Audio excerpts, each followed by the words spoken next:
श्रीमद्भागवत दसम स्कंद में 26वां अध्याय।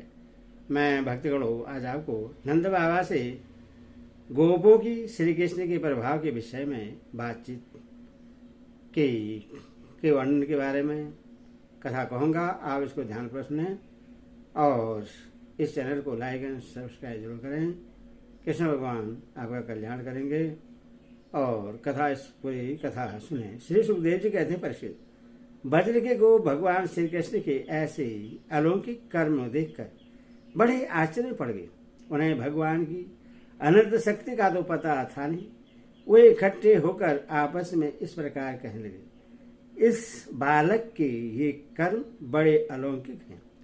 इसका हमारे जैसे गवार ग्रामीणों में जन्म लेना तो इसके लिए बड़ी निंदा की बात है। यह भला कैसे उचित हो सकता है?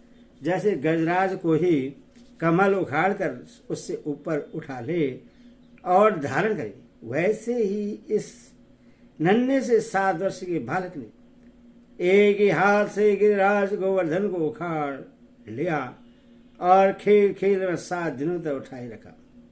यह साधारण मनुष्य के लिए भला कैसे संभव है?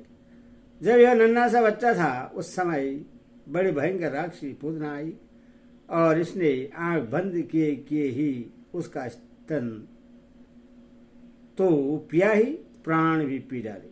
ठीक वैसे जैसे काल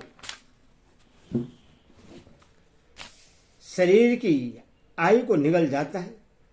जिस समय यह केवल 3 महीने का था और छकड़े के नीचे सोकर रो रहा था, उस समय रोते रोते इसने ऐसा पांव उछाला कि उसके ठोकर से वह बड़ा भारी छकड़ा उलटकर गिर ही पड़ा। उस समय तो यह 1 ही वर्ष का था जब दैत्य बड़ंबर के रूप में इससे बैठे बैठे आकाश में उड़ा ले गया था।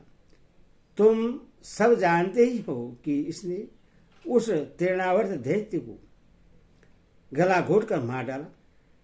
उस दिन की बात तो सभी जानते हैं कि माखन चोरी करने पर यशोदा रानी ने इससे उखल से बांध दिया था। यह घुंड के बल बकैया खींचते खींचते उन दोनों विशाल अर्जुन वृक्षों के बीच में से निकल गया और उन्हें उखाड़ ही डाला। जब यह ग्वाल बाल और बलराम जी के साथ बछड़ों को चराने के लिए वन में गया हुआ था, उस समय इसको मार डालने के लिए एक दैत्य भगोले के रूप में आया और इसने दोनों हाथों से उसके दोनों ठोर पकड़कर उससे तिनके की तरह चीर डाला। जिस समय इसको मार डालने की इच्छा से एक दैत्य बछड़े के रूप में बछड़े के झुंड में घुस गया था, उस समय इसने उस दैत्य को खेल ही खेल में मार डाला और उस केस के पेड़ों पर पटक कर उन पेड़ों को भी गिरा दिया। इसने बलराम जी के साथ मिलकर गधे के रूप में रहने वाले धेनुकासुर तथा उसके भाई बंधु को मार डाला और पके हुए फलों से पूर्ण तालवन को सबके लिए उपयोगी और मंगलमय बना दिया। इसी ने बलशाली बलराम जी के द्वारा कुरु पलम्बासुर को मरवा डाला तथा दवा नल से गौ और ग्वाल वालों को उबाल लिया।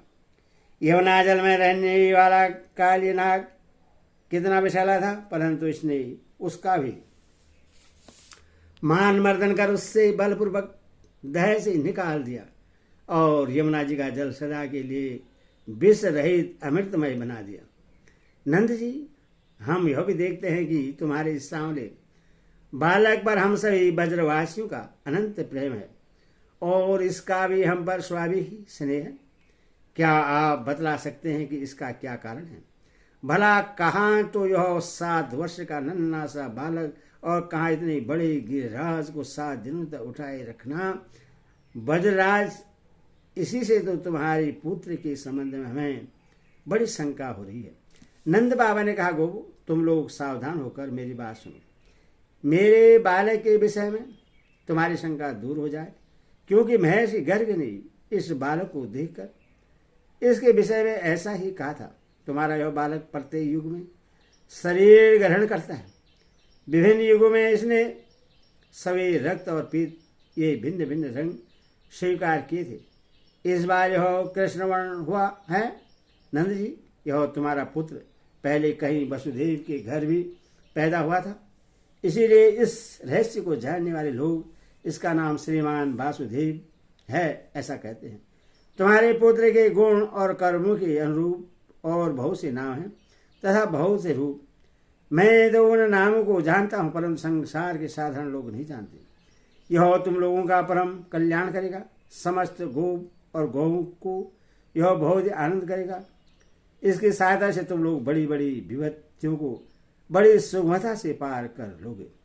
भजराज, पूर्व काल में एक बार पृथ्वी में कोई राजा नहीं रह गया था। डाकू ने चारों ओर लूट खटोट मचा रखा था। तब तुम्हारे इसी पुत्र ने सज्जन पुरुषों की रक्षा की और इससे बल पाकर उन लोगों ने लुटेरों पर विजय प्राप्त की। नंद बाबा, जो तुम्हारे इस सांवले शिशु से प्रेम करते हैं वे बड़े भाग्यवान हैं।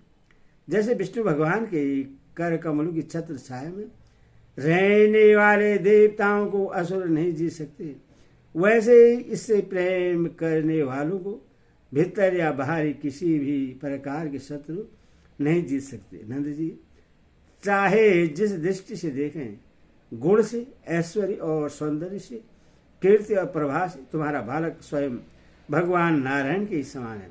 अथवा इस बालक के अलौकिक कार्य को देखकर आश्चर्य न करना चाहिए।